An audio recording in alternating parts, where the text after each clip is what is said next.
जोहार, नमस्कार। मैं सूरज कुमार। बड़ा जिंदगी हम लोग का ना अजीब हो गया है। इसलिए अजीब हो गया है कि अभी हम जहाँ खड़ा है वो मांडू है। और ये मांडू हम कहेंगे कुछ भी मेरे बोलने के पहले हम चाहेंगे आपसे कि जो हमारे कैमरा पकड़े हुए हैं वो थोड़ा सा यहाँ का माहौल दिखा दें। क्या है ये मांडू में आंदोलन चल रहा है। देखिए, ये आपको एक और चीज दिखाएंगे। एक मिनट, आप कुछ बोलने जा रहे थे हम, लेकिन हम बोलेंगे उससे पहले एक आपको प्रमाण दे देते हैं। एक कंट्रोवर्सी चल रहा है अभी मेरी पार्टी में, और पार्टी में एक कंट्रोवर्सी चल रहा है रजनी रवानी जी के नाम से।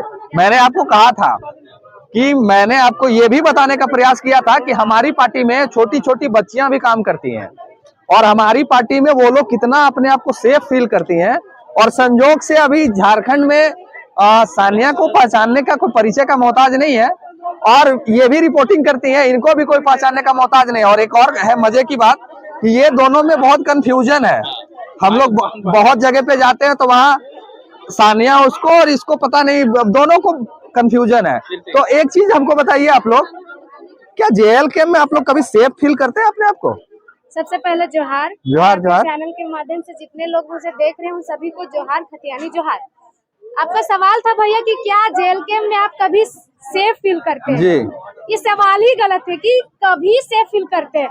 ऐसा बोलिए कि जेल कैंप ही में हम लोग सेफ फील करते हैं। अभी देखिए कि चाहे वो लोकसभा हो चाहे वो विधानसभा हो, हम लोग अपना घर पे नहीं रहते थे, दूसरा विधानसभा में जाके वहाँ पे रात भी रुकते थे, लेकिन कोई भी हम लोग ऐसे भैया नहीं थे जो हम लोग को मतलब ऐसा फील करवाए कि हम लोग अनसेफ है। मतलब हम लोग को कंफर्टेबल फील होता था, सेफ्टी देते थे। तो कहीं ना कहीं जो पहले था वो अभी भी है। नहीं, मेरा प्रश्न पूछने का मतलब ये है कि हमारे पार्टी के ऊपर और हम लोग के ऊपर एक हमारी ही पार्टी के नेत्री ने एक लालछन लगाया है, जिसमें सुशील दा और फरजान दा के ऊपर सवाल खड़ा कर दिया है। तो ये प्रश्न झारखंड की जनता जानना चाहती है। बहुत सारे नेगेटिव कमेंट आते हैं जब हम लोग कोई वीडियो डालते हैं कि ये पार्टी के ऊपर लालछन लग रहा है। तो ये प्रश्न पूछने का मेरा मकसद यही था कि आप लोग छोटी छोटी बहुत कम उम्र है, अभी आप लोग ने अपना राजनीतिक जीवन शुरू भी नहीं किया है, अभी पढ़ने लिखने का आप लोग का उम्र है, लेकिन राजनीतिक में ये इंटरेस्टिंग फैक्टर निकल के आया है कि ऐसी ऐसी बच्चियां जो अभी पढ़ रही हैं और राजनीतिक में इंटरेस्ट अगर रख रही हैं, तो वो एकमात्र कारण है टाइगर जयराम महतो। और वो जब पार्टी बनाए, जब वो फील करवाए कि नहीं बच्चियां भी सेफ महसूस करती हैं, तब ये लोग अपनी पार्टी को अपने समर्थन दिए और अपने परिवार को सींच रही हैं। सुने होंगे, ये बहुत गरजती हैं। तो जब गरजती हैं तो बहुत सारे लोग सुनते हैं और कहते हैं कि एक बच्ची इतना अच्छा कैसे बोल पाती है। तो कहीं ना कहीं ये मुझे विश्वास है कि जैसे हम इंस्पायर हुए टाइगर से, ये सभी लोग टाइगर से इंस्पायर हैं। तो टाइगर से इंस्पायर हैं तो आप जितने दर्शक हैं वो समझिए कि मेरी पार्टी में महिलाएं नहीं, महिलाएं तो उनके पति हैं, उनके और भी बहुत सारे सज्जन होते हैं जो उनके देखरेख करते हैं। हमारी पार्टी में छोटी छोटी बहनें भी सेफ है, जो सानिया ने बताया। क्या कहेंगे रजनी रवानी जी को आप? देखिए, उनको क्या ही कहना। अगर अभी बहुत तरह का सवाल आता है कि हम लोग रजनी रवानी जी एक वीडियो के माध्यम से हम देखे, बोल रही है कि हम लोग के तरफ से मतलब कोई स्टैंड नहीं कर रहा है, चाहे वो बेबी महतो हो, पूजा महतो हो। तो कहीं ना कहीं दीदी ये बात हम लोग के बीच तक ही नहीं रहा है। अगर यहाँ तक रहता, हम लोग परिवार के बीच तक रहता तो हम लोग देख लेते। ये बात तो पूरा फैल चुका है। कहीं ना कहीं अगर फैला है तो जरिया भी आप ही है। और अगर सही और गलत का बात करें तो हम किसी को भी गलत नहीं बोल सकते हैं। अगर गलत है तो तीनों गलत है, और सही है तो तीनों सही है, क्योंकि अभी हम लोग के पास कोई ठोस सबूत नहीं है।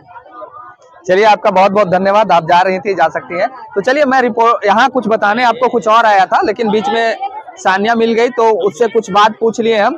तो ये मांडू की धरती है, और ये मांडू की धरती में आज आंदोलन हो रहा है। कर्मा प्रोजेक्ट है, ये सामने कोलियरी है, दिखा दीजिए मनोज दा, हम चाहेंगे थोड़ा दिखा दीजिए। ये कर्मा प्रोजेक्ट है, और ये कर्मा प्रोजेक्ट में बस कर्मा प्रोजेक्ट में यहाँ पे आंदोलन हो रहा है। और इस आंदोलन में महिलाएं के साथ साथ भारी मात्रा में पुरुष भी हैं।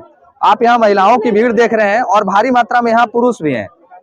लेकिन आपको ये जानना चाहिए ये आंदोलन हो क्यों रहा है, क्यों बाध्य है यहाँ के लोगों आंदोलन करने के लिए। तो ये आंदोलन इसलिए हो रहा है, यहाँ जो ग्रामीण है उनकी कुछ मांगे हैं जो यहाँ के पीओ साहब को पता ही नहीं है। यहाँ के पीओ को सीएसआर के बारे में नहीं पता है। अब ये दुर्भाग्य है कि सीसीएल में जो पीओ है, जिसको हम लोग परियोजना पदाधिकारी कहते हैं, जिसको हम लोग प्रोजेक्ट ऑफिसर कहते हैं, उनको सीएसआर के बारे में नहीं पता है। ये दुर्भाग्यपूर्ण है। एक और पहलू है निकल के आता है, ये आजसू का विधानसभा क्षेत्र है जहां से उनके विधायक 231 वोट जीत के आए हैं, तिवारी महतो जी। तिवारी महतो जी के बारे में मैंने जब यहाँ विजिट किया और कुछ पता करने की जानकारी ली तो पता चला कि उनके बारे में कि वो झोला बहुत अच्छा उठाते हैं। वो शाम में झोला उठाने का काम बहुत अच्छा किए हैं, इसीलिए वो आज विधायक हैं। तो विधायक जी तिवारी महतो जी, आप विधायक हैं और आजसू के एकमात्र विधायक हैं और बांडू की जनता ने आपको लगभग 1 लाख मतदान किया है और 231 वोट से आप जीत के विधायक बने हैं। तो बहुत सारी उम्मीदें हैं यहाँ की जनता की आपसे, और खास करके ये जो महिलाएं देख रहे हैं, जिनका ये उम्र देख लीजिए दादी का, ये आपसे बहुत उम्मीदें रखी हुई हैं। लेकिन दुर्भाग्य है कि ना ही विधायक जी का नींद टूटता है, ना ही यहाँ के सांसद का नींद टूटता है। यहाँ के लोग आजसू और बीजेपी गठबंधन में सरकार चुनाव लड़ी थी और यहाँ से मजे की बात है कि हजारीबाग लोकसभा में आता है और मांडू विधानसभा की जो विधायकी है वो आजसू के पास है और हजारीबाग लोकसभा का जो सीट है वो बीजेपी के पास है, यानी दोनों सीट गठबंधन एनडीए के पास में है। उसके बाद यहाँ की महिलाएं बाध्य है आंदोलन करने के लिए।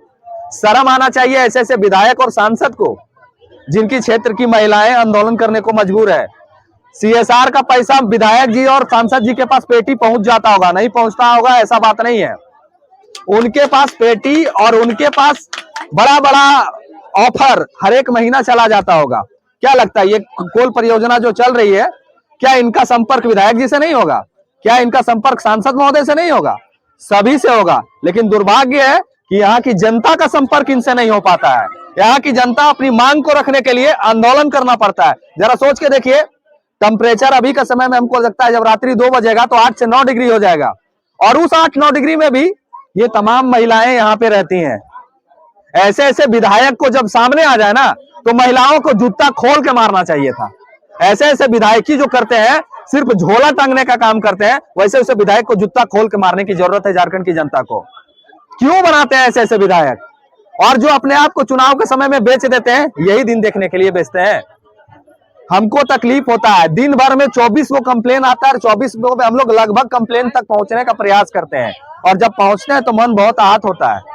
हम कहां से आए हुए हैं, कुछ लोग कहां से आए हुए हैं और ये महिलाएं बाध्य है आंदोलन करने के लिए। और अगर ये परियोजना जिस भी सीसीएल के माध्यम से जो ये परियोजना चल रही है, अगर ये मांग को नहीं पूरा करती है तो मैं आपको आश्वस्त करता हूं, इसमें लगभग 30 सेकंड का एक टाइगर का वीडियो रिलीज हुआ है और वो सभी जेएल कैंप पदाधिकारियों का समर्थन मांगा है उन्होंने। मैं आपको आश्वस्त करता हूं कि अगर इनकी मांगों को पूरा नहीं किया गया तो याद रखिएगा कि जिस तरह से हमने बेरमो में चक्का जाम करने का घोषणा किया था, अगले दिन आज वार्ता हो रही है, आज अगर सफल वार्ता नहीं हुआ तो कल यानी कि 28 तारीख टाइगर का लेटर पैड से मांडू के तमाम सीसीएल ही नहीं, सीसीएल का जहां जहां माइंस चल रहा है, जिस भी परियोजना में माइंस चल रहा है, आपके ऊपर तो पतरातू में मेरा पारा ऐसे चढ़ल है। तो आप लोग से आग्रह है, निवेदन है कि ग्रामीणों का जो मांग है उसको पूरा करें, अन्यथा जैसे बेरमो में पूरे हम लोग चक्का जाम करने की घोषणा किए थे, यहां भी चक्का जाम हो जाएगा। और अगर चक्का जाम हुआ तो सीसीएल किस तरह से बाधित होगी, जरा एक एग्जांपल दे देते हैं, उसको भी सुन लीजिए। सीसीएल का एक परियोजना में एक दिन में लगभग 12,500 टन कोयला निकलता है और 1 टन कोयला का कीमत आपको लगभग 5,000 रुपया है, यानी पर दिन लगभग हजारों करोड़ रुपया का कोयला एक माइन से निकलता है। और उस माइंस के बदले ये लोग मांग क्या रहे हैं? बढ़िया शिक्षा, बढ़िया पानी, बढ़िया रोजगार और जीने के लिए 60 वर्ष आयु। काहे कि यहाँ जो डस्ट लेवल है, कोल परियोजना में एक नियम है कि जब गाड़ी निकलती है तो उसके ऊपर प्लास्टिक होना चाहिए, लेकिन यहाँ के लोग गाड़ी के ऊपर प्लास्टिक नहीं, ओवरलोड लेके चलते हैं। तो अगर ये तमाम चीजों पे आपने कंट्रोल नहीं किया तो हर दिन आपको लाखों करोड़ रुपया का नुकसान झेलना होगा। तो सीसीएल के अधिकारियों से भी निवेदन आग्रह है कि संज्ञान लें और इनकी मांग को पूरा करें, नहीं तो कल 28 तारीख से जब सीसीएल का चक्का जाम होगा तो इसके दोषी वो खुद होंगे। हम लोग का इसमें कोई कसूर नहीं है, हम लोग कुछ नहीं सुनेंगे। बाकी जो भी बातें हैं मैं चाहूंगा मनोज दा कि दिखाइए यहाँ पे किस तरह से महिलाएं बैठी हुई हैं और कैसे यहाँ पे आंदोलन कर रही हैं। अभी इनका समय था, इनका बच्चा घर में होगा, इनका बच्चा घर में होगा और इनकी माँ यहाँ बैठी हुई है आंदोलन में। शर्म आना चाहिए ऐसे ऐसे अधिकारियों को और ऐसे ऐसे नेता मंत्री। पक्ष में फैसला है, अन्यथा जवाब इस बार हम अच्छा से देंगे। धन्यवाद, जोहार, मिलते हैं अगले वीडियो में।